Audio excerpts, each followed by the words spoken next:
After a hiatus of a couple of years, the XFL, the most high-profile professional American football league outside of the NFL, will be returning in 2023, including some new cities and thus new venues. So let's check out the XFL Stadiums. Choctaw Stadium, Arlington Renegades. Wow, a team based in Arlington that's actually called Arlington. I respect that. Upon first glance, you might be wondering why this stadium looks so weird. Well, it started out its life as a baseball stadium, home to the Texas Rangers. However, they moved out and built a new stadium nearby, leaving this 20-something-year-old stadium without a tenant. Obviously, no other baseball team was going to step up to the plate, so they reconfigured the stadium as best they could to allow it to accommodate for those sports who prefer a rectangular field. It now has a football, rugby, and soccer team that call it home. So I think you could say it has successfully transformed into a football stadium. The quirky layout certainly has its downsides, but I still kinda like it. It looks pretty cool actually. And when you consider that the entire capacity is not required, then you can disregard the seats with awful sightlines. TDECU Stadium, Houston Roughnecks.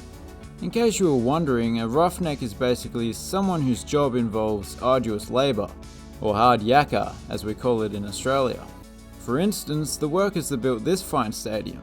This is one of the few larger college stadiums to adopt a completely modern design.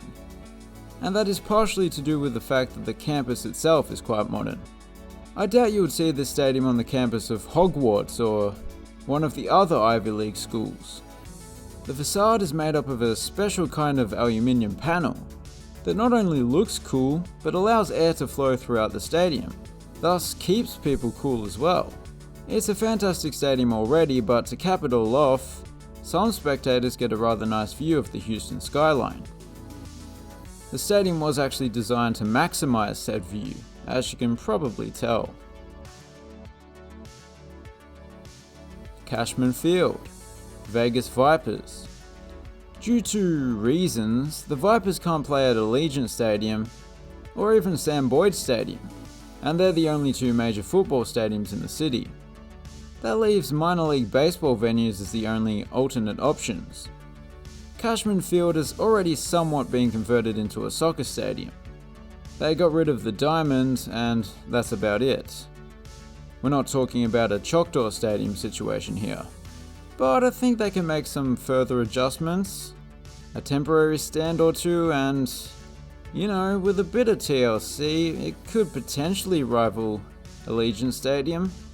Yeah, no, it's not really an ideal venue, but Cashman Field is a pretty appropriate name for Vegas. That's one thing it's got going for it. Camping World Stadium, Orlando Guardians. This stadium has a long history and has had a long list of tenants throughout the years, some professional, some college. But nowadays it just hosts a few bowl games and doesn't actually have a permanent tenant. So the Guardians will be a welcome addition here. The design shares some similarities with Raymond James Stadium over in Tampa Bay, a former XFL venue. One noticeable difference is that although most of the capacity is made up of chairback seats, the upper decks consist of bench seating, giving you a bit of that college flavour. They actually predate the rest of the stadium by several decades, so it makes sense that they look a bit older. The Dome at America's Center, St. Louis Battlehawks. If you haven't been following American football for very long, well, this venue was home to the Rams for 20 years or so. But they of course moved across the pond to Los Angeles a few years back. They probably flew over a pond. Since then, this place could have been described as a white elephant. So once more, it's good to see that the XFL is bringing new life to these stadiums. As for the design, it's certainly not the prettiest, nor the most exciting. The seating bowl is pretty much symmetrical, and given that it's a large dome stadium, there might be a bit of an odd atmosphere given the lower crowds that the XFL tends to attract. However, it was NFL standard less than a decade ago, so it's still going to be a decent venue. Alamo Dome, San Antonio Brahmas. Yet another non-NFL city with a once NFL-worthy venue. This one, however, has never been home to an NFL team. It was designed to be able to convert into a basketball venue, because the only major professional team that did occupy the stadium for quite some time was the San Antonio Spurs. It has at least been kept up to date over the years, with the addition of new seats and video boards in 2016.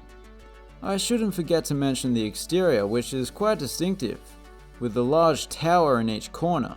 Supposedly they are there to support the weight of the roof, but really, well, I think they were built as watchtowers, just in case the Mexican army tries for a potential Alamo 2.0.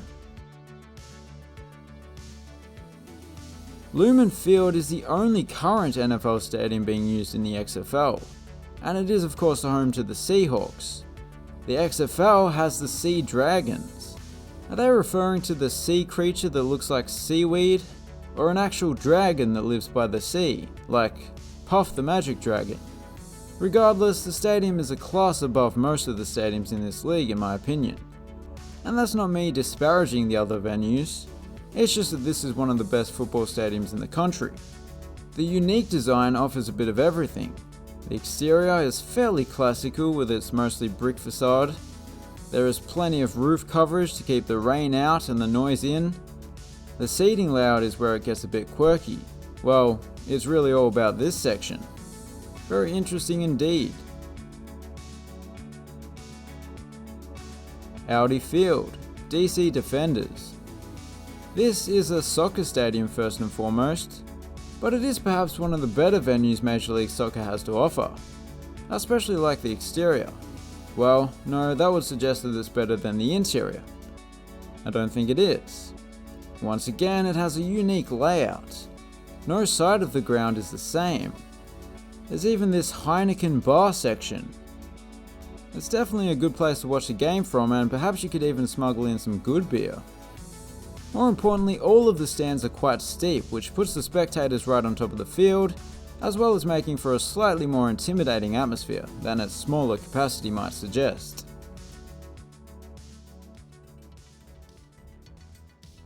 So those were the XFL Stadiums. If you enjoyed the video, please consider subscribing for more stadium goodness. Thanks for watching, have a good one.